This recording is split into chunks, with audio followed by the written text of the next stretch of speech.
something happened. Okay, they call it a very interesting interaction there, Mr. Maxime, Madam DPP.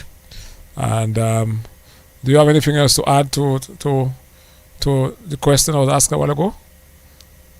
I see we're freezing there. What's wrong? No, I think nothing else to add, Mr. Blackmore. I think we explained clearly why Okay. the police are allowed to search without warrant. Good evening. Good evening. I'm watching the national security thing, and I have a question for Yeah. the DPP. Yeah. Can I get put in queue for that, please? Can you get what? Can I get put in I queue? think we're off. Where's Mr. We're getting some. I think we're off. Maybe YouTube. You're freezing there. But go ahead. We can hear you. Can you hear Shoma? Yes, I'm hearing we Mr. can hear- Blackmore. Okay, fine. But we're not. Yeah. Go ahead, sir. Yes. Can you please go ahead, sir? Okay, so Yeah. I'm online? Yes. Yeah. We're hearing you. Okay, well, maybe on YouTube we may have a problem there, but we're hearing you. So primarily my question would be when the DPP removes or when the government removes somebody from the island that they brought charges against, and then the DPP goes to court and says they're going to drop the charges, and then that hasn't happened for over a year, when should that person suspect that the DPP and the court would be notified along with their lawyer that all charges have been dropped?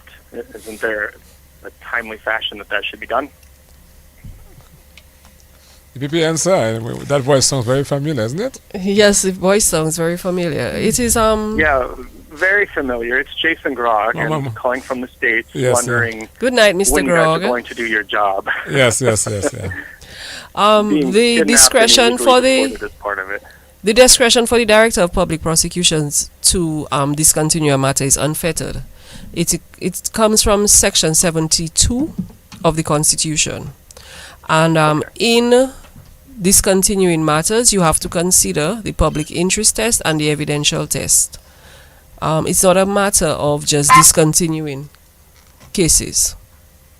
So would you like me to come back down so we can finish the case? Because I'm still out No, on we don't. bail Want, and you we guys would still not have my like you to come passport. back down to Dominica, Mr. Grog. Okay. Well, that may be inevitable because I'm working with the State Department to try to figure out why you guys still have possession of all my items. And you have not forwarded the case or discontinued the case. So maybe you can speak to the fact that how is this favoring the public when you're not doing justice and good timing? Mr. Grog, as I said, it's an unfettered discretion. You cannot mandate, no one can mandate the Director of Public Prosecutions to discontinue a case. And Then no one settle cannot it. tell the I'm Director willing of to Public settle it. Prosecutions when to discontinue a case. It is on you Then know why well, can't very you well, guys your settle matter it? involves matters with the Customs Department, matters I was involving ready. certain goods, the I would Customs show Department. I would show up to court and you guys wouldn't show up. And then you kidnapped us at 5:30 in the morning. Mr. and Grog, are you illegally forgetting deported that you were convicted of firearms offenses in the Commonwealth of Dominica? What? us. No, because what I'm not forgetting is that my wife and my children were in jail, and you guys basically Okay, made it so that I had to pay a fine So we're in looking order to. to get them out. And But say, remember, praise you guys God, you have a paid a lawsuit fine. against you right now And you for were not given a kidnapping my custodial children. sentence. Okay, I'm a little tolerant here tonight. It was nice hearing the voice. A nice interaction. So we have to move on. It's just unfortunate that you guys are so dishonorable. Okay, that's You okay. guys have a good night. You too, sir. Enjoy America. Yeah. Yeah. Okay, yeah. So yes, nice program. I like what's happening. Okay. Yes. Okay. So we had the caller before. I'm going to raise some question there, and you were making reference to some of the points you raised, Madam DPP, in terms of the police right to search and whether he should, if you were to ask a question, whether the police should answer or not. And those kind of interactions are very important, and I think they help to edify the public. And there's nothing wrong in somebody calling and expressing his strong view, because typically a police would need a warrant to enter somebody's private Space. premises, and and have reasonable cause to stop and search somebody. But we at a point where we have a situation that must be dealt with, and we have to give the police every support, and the notion that there's no law under which the police can operate is certainly not true. Okay, yeah, we are now 20 minutes approaching 10 o'clock. We have a few more minutes to go. Anyone who wants to call again, you can call 448-3284. And Mr. Maximum, um, in terms of the negative impact that the gun crimes can have on a community, I think from a police point of view, what message would you have to them?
actually characterized as offenses where bail ought not to be granted except in certain circumstances. It's not so. Yes, that And is so. And then those circumstances are actually properly Set out set out in law. in the Bail Act. So because the Bail Act is law, so because we're one of the countries with a Bail Act before the constitutes certain guidelines for that, but now we have a piece of legislation that was approved by Parliament and signed into law. And as we're there, you're talking about murder too. That's one of the crimes that bail ought not to be granted according to the Bail Act, and the conditions are set out in law if bail were to be considered, and they're very stringent. It's not so. Very So- stringent, and firearms falls under serious offenses, Yeah. where an individual coming for bail has to show certain circumstances before the court. And what are the circumstances? I believe one of the sections that of concern that may have to be reviewed is Section 7, isn't that so? Yes, Section 7. So do you want to give reasons as to why you think that, especially as we're talking about firearms, and in some instances, firearms are used to kill people, and those matters are before the court, and people come for bail, and so you have two situations there. And hold on 1 second, please. Hello, good evening. You're live on DBS Radio. Good evening. Can you speak a little louder, please? Yes, good night. Because I have your maximum, so can you speak a little louder? You hear me better? No, you have to come closer to your phone or something, but I have you way up. Okay. Yeah. You hear me better? Yeah, but you can speak a little louder because Okay. okay, I'm great. loud. Okay, can you hear me, Maxime? Yes. We Thank you. Okay, go ahead, please. Yeah. Okay. Talking about firearms Mhm. and issuing of license for somebody to receive or a firearm. Does it, if a person is going to buy a firearm, the license is given to the person before the firearm is purchased, right? If the license, yes, you have to get you have to get your license first. Yeah. Good. Now you also talk about theft of the firearm. Hmm. If I am a license holder, anyone is a license holder of a firearm, and there is a theft of that firearm, and that firearm was used in pursuit of a crime, and that firearm is retrieved, because each firearm has a serial number, right? Hmm. Good. Now, if that firearm is retrieved, and the holder of the license is not the one, okay, it's a firearm that was stolen. Should that license be revoked from the holder? Well, I leave that to Mr. The police to answer, but I would say that's what we were talking about, to guard against negligence, because if you're negligent and your family. If you are negligent and that firearm is stolen and a crime is committed with that firearm, that means the person was not negligent for storage, number one, and when the firearm was kept. I want to agree with you. I want to agree with you, sir. Okay, thank you very much. Yeah. So that license should be revoked. I want to agree with you. Owner. I want to agree with you. If your firearm was not properly stored, Stored. yeah, Yes. and because that's a prerequisite to get a firearm license. You have to have a proper safe. It has to be properly secured. You cannot put your firearm under your pillow So that or somewhere under your bed, license comes from the somewhere. owner. And also if you have babies or young people in the house, right? Yes. And then there's also is one thing to be negligent, and the other thing not to report it to the police. All right? Because I have known and listened and I've heard, and not maybe here but overseas, where children stole their parents' firearm and Yeah. commit crime at schools, Yeah. you know, and And in those instances, that the parents are charged. thank Yeah. you. Yeah. Thank you. And Thank you. so, okay. Good night, sir. But very interesting. Yes, And the other issue is that, in considering some of the review of the Firearms Act, that can be done by regulation, which is being currently looked at. that a requirement for every firearm license holder. Um, Good evening, you're live on DBS Radio. Good night. Sorry, it was a missed call back. Sorry. A missed call. Okay, fine, cool. Thank you. And that's a very important point there, Ms. Dirampro and Mr. Maxime, that there ought to be a requirement because you have a firearm license, and at the end of the year, you go to renew a license. Okay, but there's no requirement in law for you to present that gun for inspection. So it might be a situation whereby you don't have the gun. You may have sold the gun or somebody stole the gun. Do you get my point? Or good evening.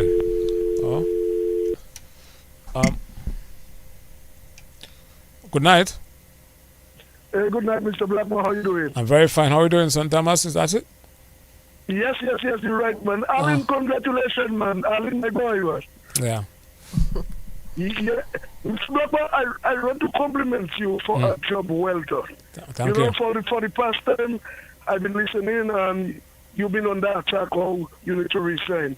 But when I really look at you, when you've been always on a radio station, pointing the law, I'm saying to myself, why would they want you to resign? You've been doing so much of a great job. But who's they? Who's they?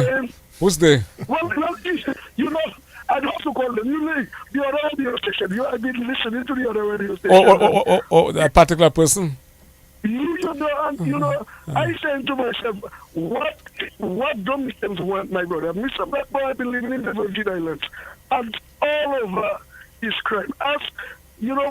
From Saturday, we're gonna lay a young guy. His parents from the east, his mother from Bodica, his father from Dates. He get killed by same gunshot. Every time you hear the same thing happening up in the states all over. And I said to myself, why are they targeting you? You've been doing a very good job, Mr. Blackmore. And thank God that you are a strong man, you are a police, you fight battle, you know the good, you know the bad, and then you just focus. But I really want to compliment you for a job well done. And don't worry what people tell you about why you to resign. You've been doing a good job for the time you've been Minister of Security, and I really want to compliment you for a job well done. And Alan, congratulations, man. For your position, man. I'm happy for you, all right? Thank you. And continue in the good work, man. I love all the time. And Blackie, I will be back home soon for the Latin reunion. That's good. I will see you in person. Yeah, enjoy it, man. Yeah, One man. love. Okay, cool. Yeah. Yeah, man. Love, man. Yeah, One love, great yeah. job, my brother. One love. Yeah, love, man. Okay, so yeah, boy, it's almost 10 o'clock and we have no snacks. Next time we're going to have snacks, eh?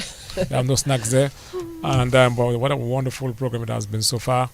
And I already we have a number of people who have joined us on YouTube and also Facebook. Good evening to you and thank you for being with us here tonight. We're going to go for a couple more minutes before we call it a night. And is there anything you want to add, Mr. Maxime, to what before we ask for the closing remarks from both of you? And we can maybe take one or two more calls if any calls come in.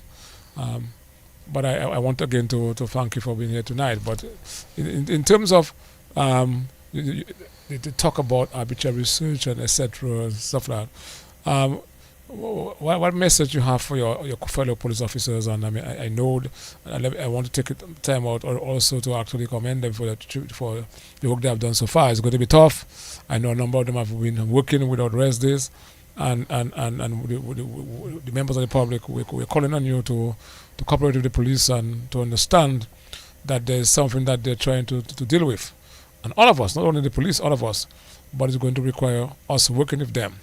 What kind of encouragement you have for your fellow police officers as you try to rid the street of illegal firearms? Well, I know that some of the officers out there are really fatigued because they have been at it for some time now. I want to encourage them to keep on the work that they have started. Don't be faint hearted. Just keep going. Remember what the good book says. It says that blessed are the peacemakers, and we are indeed blessed. So I am urging the police officers and asking you, don't be faint-hearted. Just keep doing the work that you have been doing. Let's keep going after the gun holders. Let's keep going after those persons who are affecting our communities and our island negatively. Yes, we have to respect, and as I said earlier, we respect the right of every citizen. However, we have a job to do, and that is a job that we're going to continue doing, irrespective of how fatigued we are, irrespective of the little obstacles that we may meet. But we're going to keep doing the job because we have a responsibility to the public. We have a responsibility to the nation. We have a responsibility to ourselves to rid the island of illegal guns and drugs, and that is exactly what we're going to do. So keep the fight, keep the faith. Let's keep fighting. Before you go, and as we were talking about that particular phenomenon, gun crimes, and we have to also define that within the context of what obtains beyond our shores in similar economies, and we don't want to call names, country's name or island's name, but we have to make it clear tonight that Dominica is still one of the islands, along with Grenada, where you have the least incidents of gun-related crimes, and the least incidents of other forms of crime. We want to underscore that. What we are trying to do as a people, and of course, government has to have to lead the process, is to prevent, because it is a regional and global phenomenon. What we're seeing in the increased use of illegal firearms to commit crimes is not unique to Dominica, but we have to ensure that we do everything possible to stem it out, or to stamp it out. You get my point? Let us underscore that. And we also have to bring to the fore that in the other areas of crime, that we are witnessing historic lows. And I want you to just take 1 minute though. We don't have much time because it's already 10 o'clock. But I know you guys are two great Dominicans. Understand? And to give just to give an appreciation quickly in the area of burglary, and maybe you want to look at even rape, you want to look at taking convenience, you want to look at theft, both indictable and summary, how we have done over the years. So we can go back all the way back to the 90s, and now let us firstly look at quickly at burglary. And in let's say 1997, 1998, 2000, and now last year, we would have last year to give the public an appreciation as to how we have been able to, as a people, to deal with that situation. Burglary is one of the most intrusive forms of crime, and that was a real problem. It's still a problem because what we like to see is down to almost nothing. But where we are right now, Mr. Maxime, in terms of the crime situation, the serious crime situation, apart from speaking alone about firearms, etc., before we end it tonight, 1 minute. We really where it concerns the reduction of crime, we are really doing well. Let's take, for example, quickly, if to take us to 1997, and we're looking at burglary. In 1997, we had a total of 1,439